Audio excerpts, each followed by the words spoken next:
Everybody, let's give this problem a try. So there is a pendulum. Okay, so it's a bar and then a solid sphere. And then it's at an angle of 30 degrees with respect to vertical. So something like, kind of like that.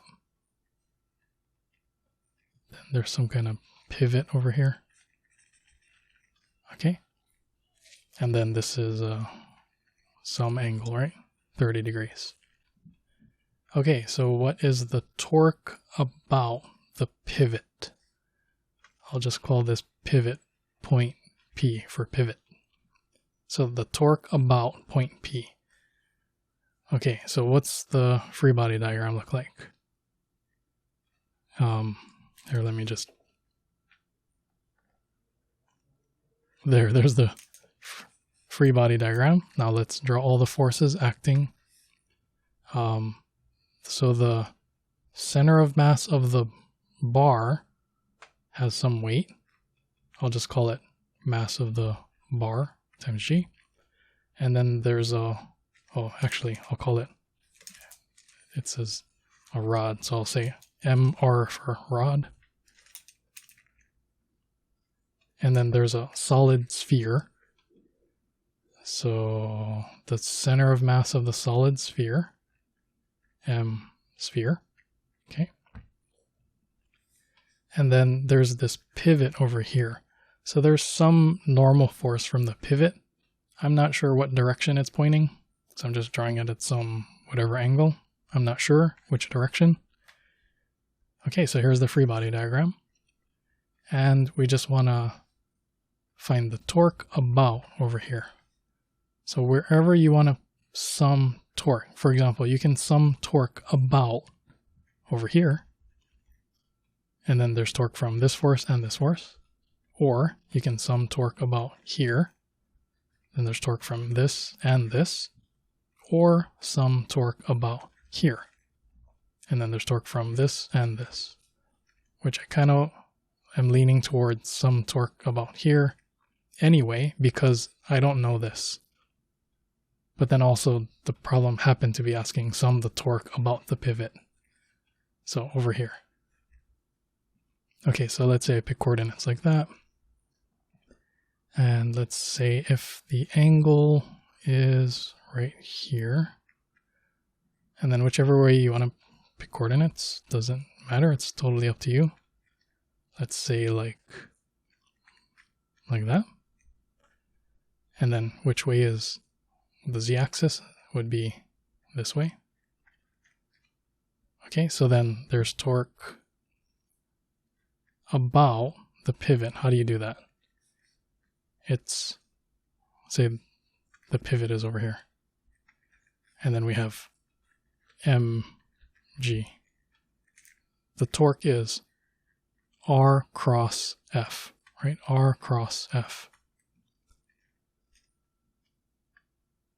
Which you can kind of decompose in different ways. You could say, what is this line of action? And then the lever arm is right here. So it's this times this. That's one way to do it. Or you can decompose this into perpendicular and parallel to vector r. And then, so this is the perpendicular component. I drew too far.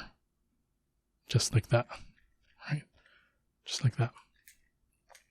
And then it will be this times this. So whichever way looks easier to you, you'll get the same answer either way. Okay, so I'll go with the lever arm way. Let me make this line a little longer.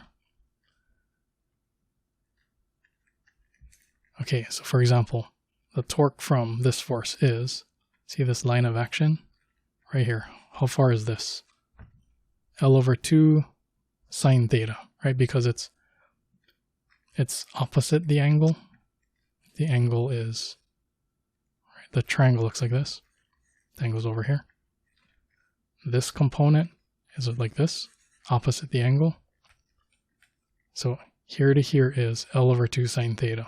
So if I sum torque about the pivot, over here, the pivot, then it's actually going to create torque this way, which is actually in the negative z direction, L over 2 cosine theta times this mg.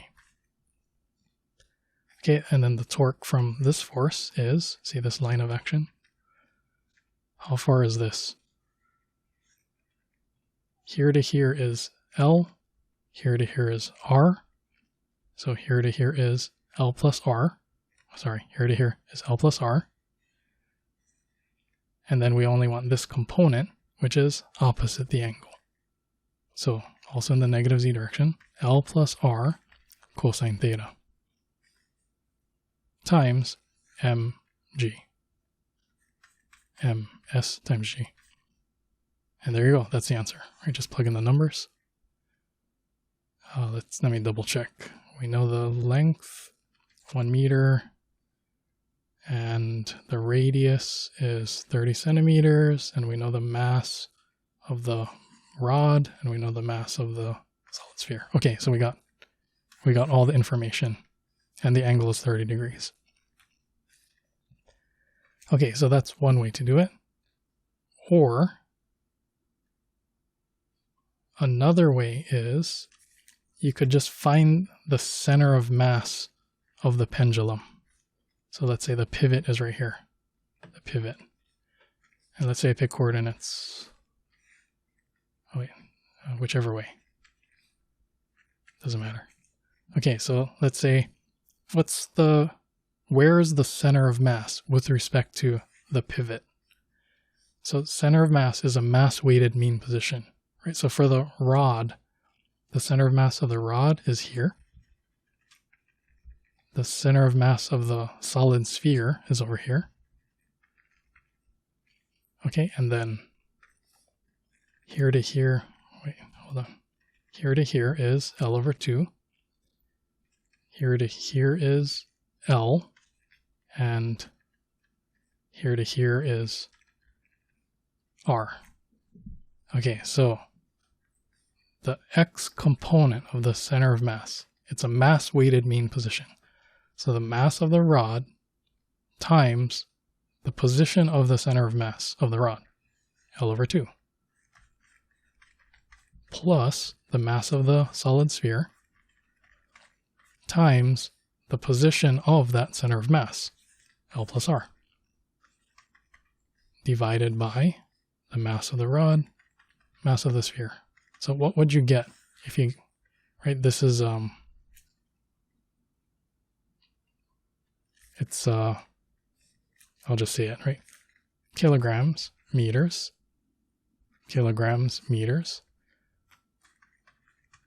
divided by kilograms. So the units would be meters. So that would be the position of the center of mass, right? It would be, let's say somewhere over here, let's say, the center of mass. And then you would know this distance. I'll just call it, right, this distance. Okay. Now let me draw that pendulum again, if it looks like this. So then it's just the center of mass, and then here to here, we know the answer. And then there's some force acting here, which is the total mass, which is 1.5 kilograms for the entire pendulum. Total mass of the pendulum. And then, right, whatever normal force from the pivot. But if we sum torque about that pivot, then it's just, here's the angle right here, right?